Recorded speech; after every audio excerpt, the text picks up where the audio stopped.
Voilà, bonjour à tous et à toutes, merci pour l'invitation. Donc je suis Julien Fontenot, je suis un coach d'entreprise, expert en sciences cognitives et en systémique. Et aujourd'hui, ce que je vous propose, c'est de prendre conscience de votre inconscient.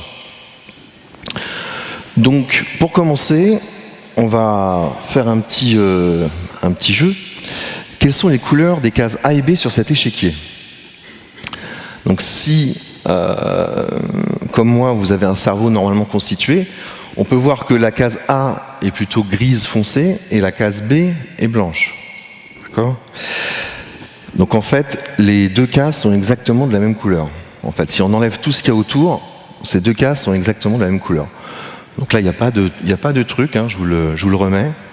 C'est simplement que votre cerveau va interpréter l'ombre du cylindre vert et interpréter le sens de l'échiquier, le fait que ce soit un échiquier, pour vous construire une image avec une couleur grise foncée et plutôt blanche, alors que les deux cases ont exactement la même couleur. Donc quelle est la couleur de cette robe? Alors, qui la voit noire et bleue? Si vous pouvez lever la main, 1, 2, 3, 4. Qui la voit blanc et doré? Ah ouais, d'accord, ok. Vous êtes sûr qu'il n'y a pas d'autres personnes qui la voient noire et bleue? Ah, quand même, bon, d'accord. Donc en fait, cette robe, bon, là on la voit en noir et bleu. En fait, ce qui se passe, c'est qu'en fonction de l'intensité lumineuse et de votre interprétation de cette intensité, vous allez la voir d'une couleur différente. Donc ça signifie que même pour le même objet, déjà deux personnes différentes ne le voient pas forcément les mêmes couleurs, la même chose. Donc qu'est-ce qu'un biais cognitif? En fait, un biais cognitif, c'est un raccourci de pensée, c'est un automatisme qui est spontané et inconscient et qui peut vous induire en erreur. Alors là, ce sont des biais cognitifs de perception, donc qui sont immédiats, qui sont, ça va très très vite, et faut parfois se méfier de ce qu'on voit. Alors il existe plusieurs catégories de biais cognitifs, donc en fait ils ont été répertoriés, hein, il y en a plus de 200 qui ont été identifiés, qui touchent au raisonnement, qui touchent à la mémoire, qui touchent au besoin d'agir vite, de prendre des décisions rapides. Il faut savoir que le cerveau a besoin de créer du sens. Donc si vous ne trouvez pas de sens quelque part, vous allez l'inventer. Donc par exemple sur des souvenirs, vous êtes capable si vous manque une partie des souvenirs, d'inventer ce qui vous manque. Et donc le cerveau fait comme ça plein d'automatismes qui lui permettent d'aller plus vite, mais qui peuvent induire aussi en erreur. Alors, est-ce que vous êtes bon conducteur ou bonne conductrice dans la salle? Alors pour ceux qui ont le permis de conduire, est-ce que vous vous situez dans les meilleurs 25%, meilleurs que la moyenne, en dessous de la moyenne ou dans les pires 25%? Donc ce que je vous propose, combien déclarent être moins bons que la moyenne? Donc levez la main ceux qui pensent être dans la catégorie C ou D. Ah, 1, 2, bon, ok. Donc, on en a l'exemple aujourd'hui. En fait, en général, 90% des personnes se déclarent meilleures que la moyenne. Voilà. Donc, on a aussi beaucoup de mal à faire de l'autocritique. Hein. Et donc ça fait partie aussi des problématiques des biais cognitifs. Donc, quel est le segment le plus grand? Bon, vous commencez à sentir que j'essaie de vous piéger. Donc là, vous avez commencé à dire, attends, il y a un truc. Donc c'est les mêmes, voilà, tout à fait. On interprète aussi les flèches qu'il y a autour et notre cerveau en fait va nous induire en erreur. Quel est le personnage le plus grand? Pareil, hein, ils sont de la même taille, tout à fait. Là on interprète l'image qu'il y a autour et en fait ces deux personnages ont la même taille. Donc, alors celle-là c'est ma préférée, les tables de Shepard. Alors à votre avis, alors ce qu'on voit à gauche, c'est une table quand même assez longiligne, hein, et à droite une table un petit peu plus large. Mais en fait, ces deux tables ont c'est exactement la même forme qu'on voit sur les deux tables. Donc il n'y a pas de truc. C'est vraiment que votre cerveau interprète les informations qu'il y a autour pour vous renvoyer une image, vous construire une image, quelque chose que vous visualisez qui n'est pas la réalité, mais qui est une construction. Donc en fait, pour vous faire une métaphore, c'est un petit peu comme si nous, on voyait la peinture au lieu de voir le paysage. Donc ça s'appelle le constructivisme, c'est-à-dire qu'on se construit des images, et donc ce qu'on voit est une compilation de ce qui a du sens et de plein de choses. Voilà, donc ça c'est pour vous faire un petit peu comprendre, expérimenter ce que c'est qu'un biais cognitif. Alors les biais cognitifs sont automatiques et inconscients, donc souvent impossibles à maîtriser, on en a beaucoup, et donc sur certains, on doit faire avec. Alors des expériences, biais cognitifs aussi autour de l'argent, des expériences montrent que les gens préfèrent généralement 50 € tout de suite plutôt que 100 € dans 2 ans. Ce qui peut paraître tout à fait compréhensible, hein, mais qui, d'un point de vue purement logique, c'est quand même 50 € de perdu. Par contre, s'ils préfèrent 100 € dans 10 ans plutôt que 50 € dans 8 ans, alors qu'au final, c'est un petit peu la même chose. Donc ça, pareil, avec des expériences, on se rend compte que les gens peuvent avoir des réactions comme ça assez différentes sur des problématiques d'argent, par exemple. Alors, tout le monde n'est pas sensible au même biais. C'est-à-dire qu'il y en a 200 et quelques de répertoriés, mais tout le monde ne va pas être sensible au même. En fonction de votre personnalité, de votre caractère, vous allez avoir tendance plutôt à tomber dans certains pièges, et d'autres vont tomber dans d'autres pièges. Donc ça, c'est extrêmement important pour justement c'est l'importance de collaborer ensemble et de travailler ensemble, parce qu'on peut comme ça s'entraider. On va dire qu'on va être un peu plus fort sur certains points et d'autres meilleurs sur d'autres. Donc une raquette, une balle coûte au total 5,10 €. La raquette coûte 5 € de plus que la balle. Combien coûte la balle? Bon, je vous laisse réfléchir quelques secondes. Bon, la raquette coûte 5,05 € et la balle 5 centimes. Alors ça, c'est pareil. Est-ce qu'il y a certains qui avaient pensé à 5 € pour la raquette? Oui, bon, normalement oui. Parce qu'effectivement, là, c'est encore un biais cognitif de raisonnement qui nous fait aller un peu vite, en fait, dans le raisonnement, dans le calcul, et qui peut nous induire en erreur. Donc le nombre de biais cognitifs est limité et nous tombons toujours dans les mêmes pièges. Donc à partir du moment où vous connaissez les biais cognitifs, alors ça je vous invite, si ça vous intéresse, il y a ce qu'on appelle le codex des biais cognitifs qui est complètement disponible sur internet gratuitement. C'est un PDF que vous pouvez télécharger et ça peut être intéressant de les regarder, de les voir et de vous dire ah bah oui ça me parle, bah oui, etc. Et vous verrez que ça correspond à plein de situations que vous connaissez. Donc les connaître, ça permet de mieux les détecter. Alors, comprendre ce qui alimente les biais cognitifs permet de traiter le problème à la source. Aussi, ça c'est quelque chose qui va être intéressant. Il y a certains biais cognitifs qui sont un peu plus, qui vont être provoqués aussi par un contexte, une situation particulière. Donc, prenons par exemple la résistance au changement. Donc la résistance au changement, il y a plusieurs biais cognitifs qui en fait nous forcent à éviter de nous faire manipuler ou éviter de nous faire convaincre trop facilement. Mais ça peut nous jouer des tours aussi. Donc l'effet boomerang, c'est un biais cognitif qui dit qu'une tentative de persuasion a l'effet inverse de celui attendu. C'est-à-dire que plus vous allez pousser quelqu'un pour adopter une solution, plus vous allez avoir une réaction en phase de défense et de protection.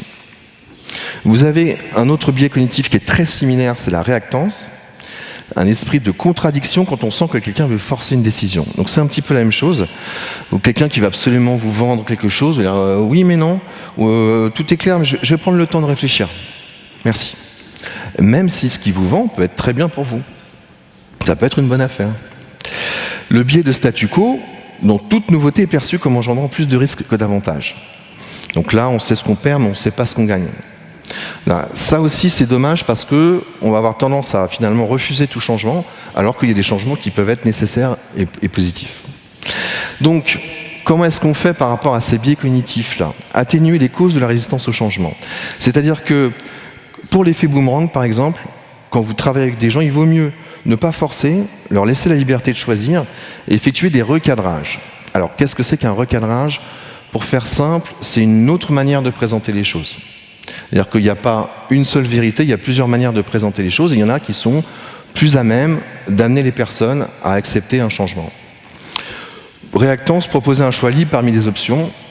Ça, c'est quelque chose d'assez classique. Plutôt que de vouloir forcer, on va proposer des options.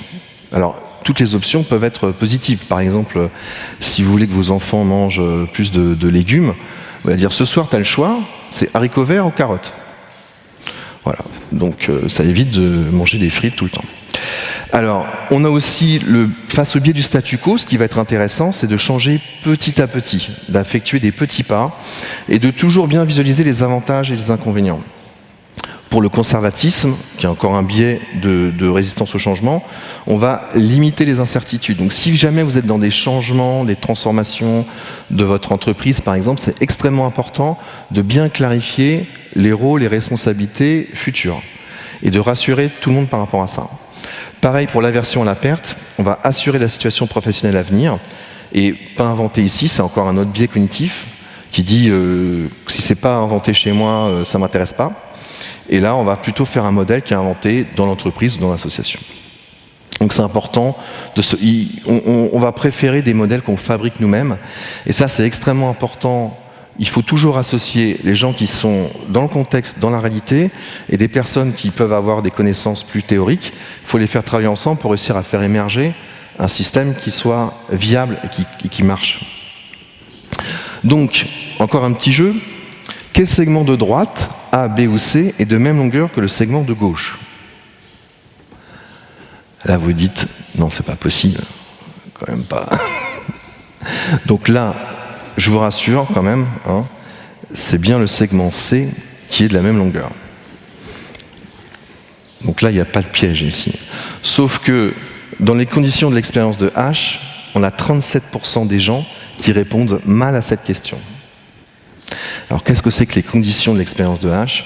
En fait, on prend 7 personnes, et sur les 7 personnes, il y en a 6 qui sont complices et qui donnent une mauvaise réponse, unanime, la réponse A. Et dans ces cas-là, il y a 37% des gens qui répondent aussi A.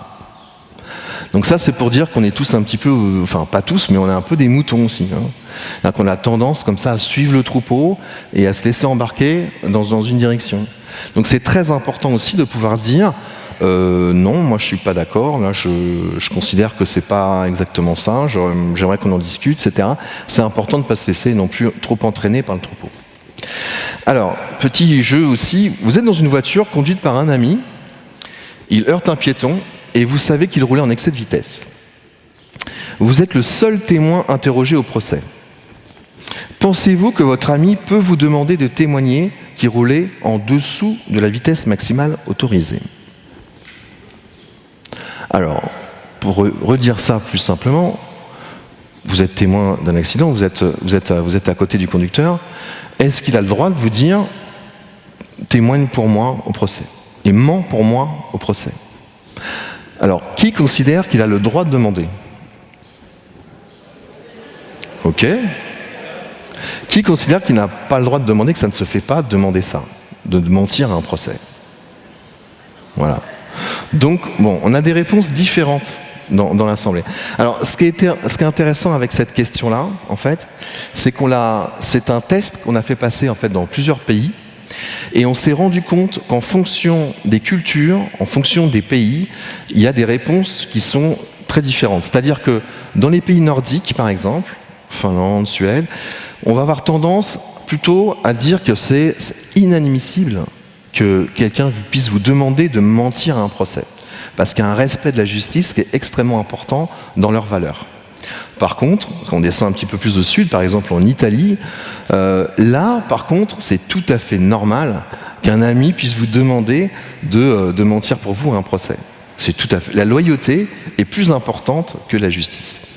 Et donc, ça, c'est aussi intéressant de comprendre que nous sommes imprégnés de biais issus des valeurs propres à notre culture. C'est-à-dire que dans notre culture, que ce soit une culture d'entreprise, que ce soit une culture plus familiale, une culture d'un pays ou autre, on a des valeurs dans cette culture et ça va énormément aussi nous affecter dans nos décisions et dans nos choix. Donc quand on travaille avec des gens qui ont d'autres cultures, c'est aussi intéressant d'avoir ça en tête et de pouvoir un petit peu relativiser, se mettre à la place de l'autre et communiquer. Alors, autre petit test, petit jeu. Linda a 31 ans, elle est célibataire, extravertie et très brillante. Elle est diplômée de philosophie. Lorsqu'elle était étudiante, elle s'inquiétait des problèmes de discrimination et de justice sociale et participait aussi à des manifestations anti-nucléaires. Donc voilà, je vous présente Linda. Quel est le plus probable selon vous? Est-ce que Linda est employée de banque ou est-ce que Linda est employée de banque et militante féministe? Alors, qui vote pour la réponse A? Qui vote pour la B? Ok. Donc la bonne réponse, c'est la réponse A. Parce que, alors ça c'est un problème plus mathématique de probabilité, mais l'ensemble Linda est employée de banque est plus grand que l'ensemble Linda est employée de banque et militante féministe. Donc c'est plus probable qu'elle soit juste employée de banque. Voilà. Donc ça encore, ça c'est un biais de conjonction, c'est-à-dire qu'on est extrêmement influencé par le contexte et par ce qu'on raconte de la personne, ce qu'on sait de la personne. Et on va avoir tendance à faire des projections sur ce qu'il est probable qu'elle soit, alors que logiquement, pas forcément. Alors, autre étude extrêmement intéressante. On a fait une étude sur au sein d'une entreprise, enfin c'était un service public, dans lequel il y avait eu un conflit entre différents services. Et on a posé la question à tous les collaborateurs: est-ce que vous pensez que vous avez fait preuve de collaboration, de compromis, d'accommodement, d'évitement, de compétition? Est-ce que vous pensez que les autres en face, ceux avec qui vous étiez en conflit, ont fait preuve de collaboration, de compromis, d'accommodement, d'évitement et de compétition? Et alors, ce qu'on voit dans les résultats, ce qui est très intéressant, c'est que, quelle que soit la personne qui répond, tout le monde dit « Ah mais moi j'étais dans la collaboration, alors pas de problème, moi je suis prêt à faire des compromis, mais par contre eux, absolument pas, eux ils sont dans la compétition, etc. etc. » Et donc ça c'est aussi très intéressant, on a tendance à surestimer l'égoïsme des autres. Et dans les conflits, ça peut poser problème. Alors les conflits, il y en a beaucoup. Au travail, c'est pas forcément des conflits violents, hein, mais ça peut être des débats, des points sur lesquels on n'est pas d'accord. Et donc, il y a pas mal de biais cognitifs qui nous empêchent de régler nos conflits. Donc, le biais d'attribution, qui va vous faire dire mon comportement à moi, il est tout à fait logique, c'est celui des autres qui est complètement irrationnel. L'illusion de force asymétrique qui nous dit que si jamais je lui dis ces 4 vérités, il ne va pas s'en remettre. Ça, c'est aussi un problème parce que ça nous évite de communiquer et de résoudre les conflits.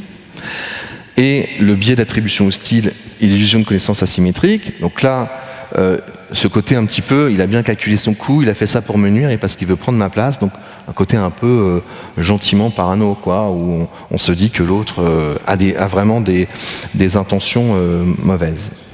Donc ça, évidemment, c'est aussi, on est induit en erreur par ça. Ce qu'il faut savoir, c'est que c'est aussi des réflexes qu'on a depuis la nuit des temps qui nous aident un peu on préfère se méfier trop que d'être trop gentil, mais c'est dommage parce que dans une entreprise ou une association, par exemple, ça nous empêche d'aller au-delà de nos préjugés et de résoudre les conflits. Donc prendre conscience de ses propres biais ou simplement douter, ne serait-ce que de douter, ça favorise le dialogue et la résolution de conflits. Donc, plutôt que de dire non mais lui il pense comme ça, c'est plutôt se dire je vais aller parler avec lui et je vais lui poser des questions, on va essayer de dialoguer pour voir effectivement ce qu'il a dans la tête.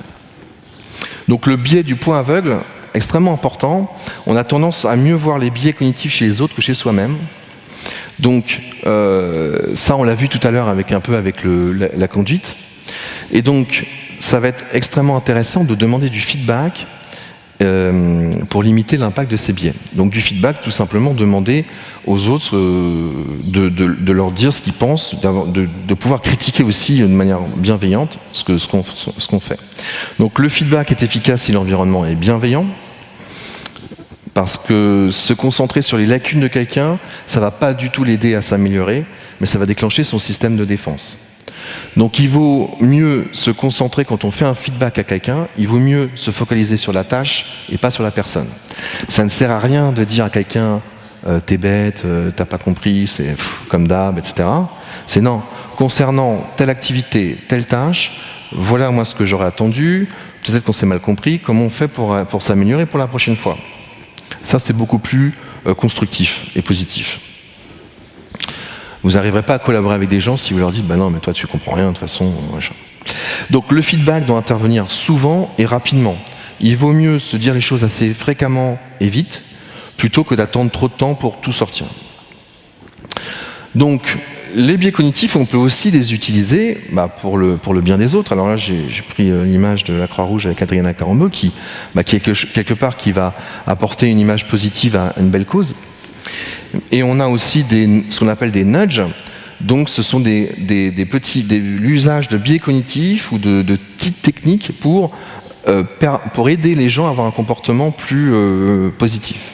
Enfin, en tout cas utile pour la société. Donc là, par exemple, je ne sais pas si vous arrivez à lire, mais on a demandé quel est le meilleur joueur au monde, est-ce que c'est Ronaldo ou Messi? Et les gens peuvent voter avec leur mégot de cigarette. Et donc du coup, ça incite les gens à jeter leurs mégots à la poubelle plutôt que de les laisser traîner par terre.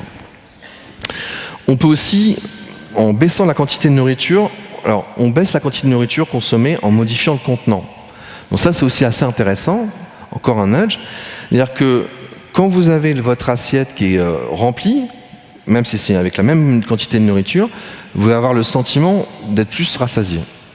Donc ça, pour les personnes qui par exemple veulent faire un régime, essayez de manger dans les plus petits contenants. Vous allez avoir, votre cerveau, il va avoir l'impression que vous avez mangé une assiette complète et que vous serez rassasié.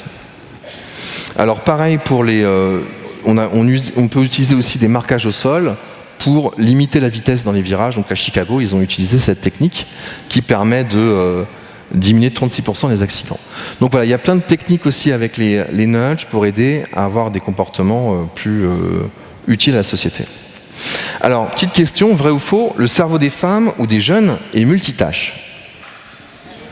Qui dit que c'est vrai? Il n'y a que les femmes qui disent que c'est vrai, c'est marrant ça. Ok. Donc qui pense que c'est faux? Ah, les hommes, d'accord. Ok. Alors, effectivement, c'est faux. Hein.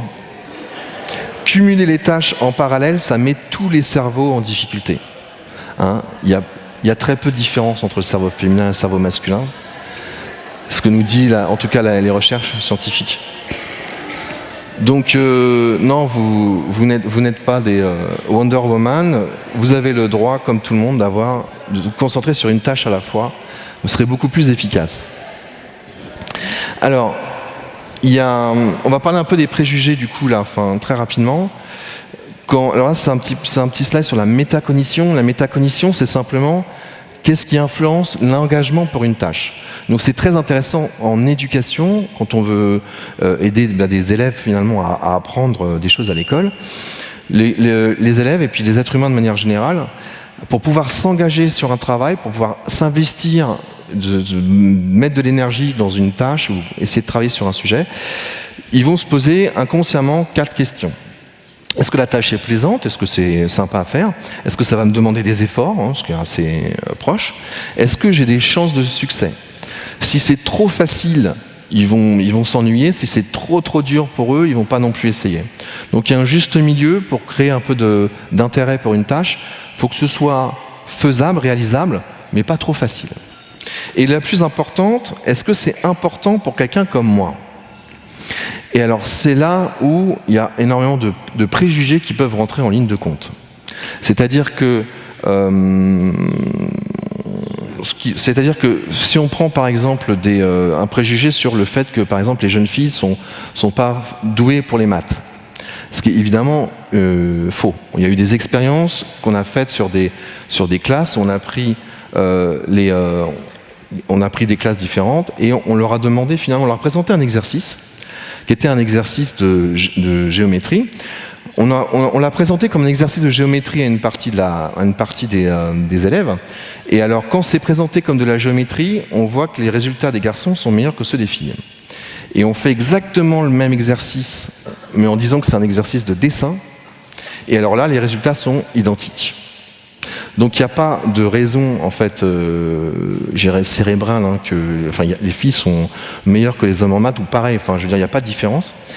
Et pourtant ce préjugé là va énormément on va un petit peu créer des espèces de résistance, du stress ou un sentiment finalement que c'est pas fait pour moi. Et à partir de là, ça peut en fait désengager, démotiver des jeunes filles, par exemple, lors d'un concours de maths ou lors de cours de maths. Et finalement, c'est ça qui entraîne le fait qu'après, elles peuvent avoir peut-être envie de faire autre chose que des maths. pour ça qu'on se retrouve en première S avec 95% de garçons. Donc, on peut désactiver les préjugés momentanément en présentant des exemples de succès. Donc ça, c'est extrêmement important. C'est-à-dire que si vous voulez concrètement aider sur ces sujets-là, il y a des moments clés dans la vie, il y a des moments où on passe des examens ou des choses comme ça, ou des choix qui sont importants, et on peut désactiver les préjugés simplement en montrant des exemples complètement différents. Marie Curie ou d'autres mathématiciennes, ou, par exemple. Mais ça, c'est vrai pour tous les préjugés. C'est-à-dire qu'à partir du moment où on montre des images de réussite, on casse ça, on aide les gens à prendre un peu de recul avec leurs automatismes, et ben vous pouvez les mettre dans une condition qui font qu'ils vont réussir aussi bien que les autres, mieux, voire. Donc le stress favorise l'apparition des biais cognitifs. Donc effectivement, si vous arrivez à faire des séances qui permettent de limiter le stress, vous allez pouvoir aussi limiter l'apparition de ces réflexes, de ces préjugés, de ces biais. Donc on peut limiter les facteurs qui favorisent les biais cognitifs.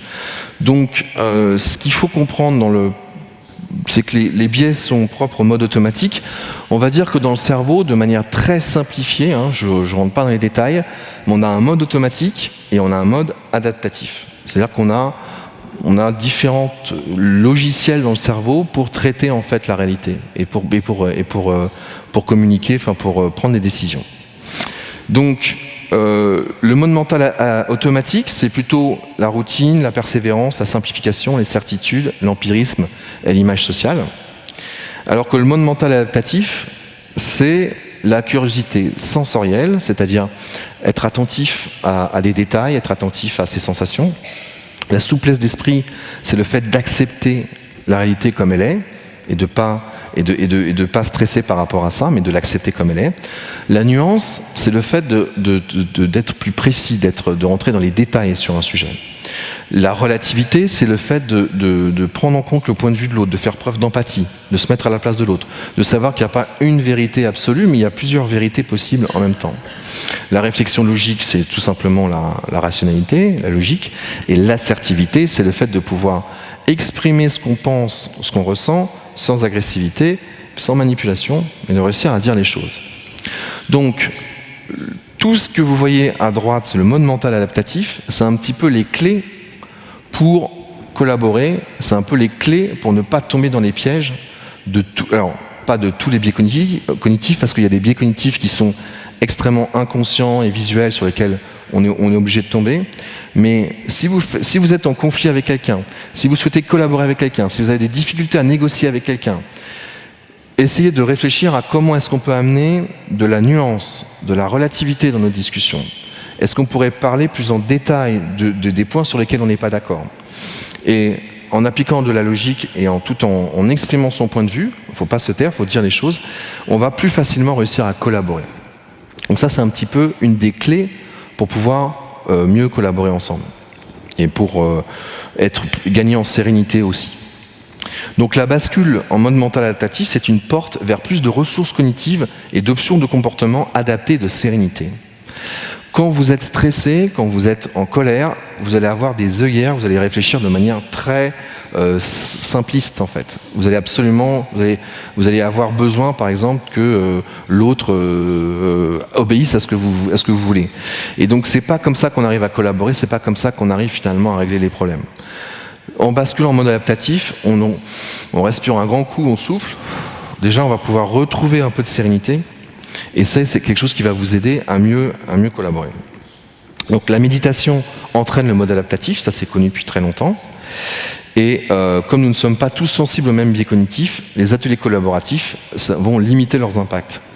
Donc ça aussi, le collaboratif, le fait de travailler ensemble, de pouvoir s'exprimer, chacun donne son idée, on vote, on en discute et on choisit. Ce sont des ateliers qui sont extrêmement positifs pour déclencher le mode adaptatif et pour travailler ensemble. Donc on peut utiliser des procédures de décision collective pas à pas pour limiter l'impact des biais cognitifs. Donc ça aussi, n'hésitez pas, moi j'ai plein d'outils si vous avez besoin, je suis à votre disposition. Et voilà, donc là pour terminer, pour conclure sur cette conférence, un proverbe africain qui résume bien cette idée, c'est que seul on va plus vite, ensemble on va plus loin. Et donc quand vous êtes seul, vous êtes dans vos automatismes. Mais quand on veut collaborer avec d'autres qui ne sont pas forcément du même avec nous, Là, on commence à basculer en adaptatif, on se met à la place de l'autre, on comprend ses réalités, on ne cherche pas à lui imposer quelque chose, on essaie de co-construire tout en assumant ce qu'on pense. Et là, on crée une synergie. Là, on va créer un ensemble, un système plus grand, qui est beaucoup plus puissant et qui est capable d'aller beaucoup plus loin, mais aussi qui est capable de durer beaucoup plus longtemps. Donc c'est l'exemple de nos sociétés qu'on a construites. Donc voilà, pour finir, voilà, la victoire sur soi est la plus grande des victoires. C'est aussi important de se dire que le problème ne vient pas de l'autre, parce que l'autre, de toute façon, la plupart du temps, vous ne pourrez pas changer sa manière de penser, et vous ne pourrez pas le manipuler, parce que tout le monde a des résistances très fortes par rapport à ça, et tant mieux. Par contre, ce que vous pouvez faire, c'est travailler sur vous-même, travailler sur votre capacité à prendre du recul, à basculer en mode adaptatif, de manière à pouvoir être beaucoup plus ouvert, et finalement, ça c'est un terreau très positif pour la collaboration. Voilà, merci à vous tous et toutes.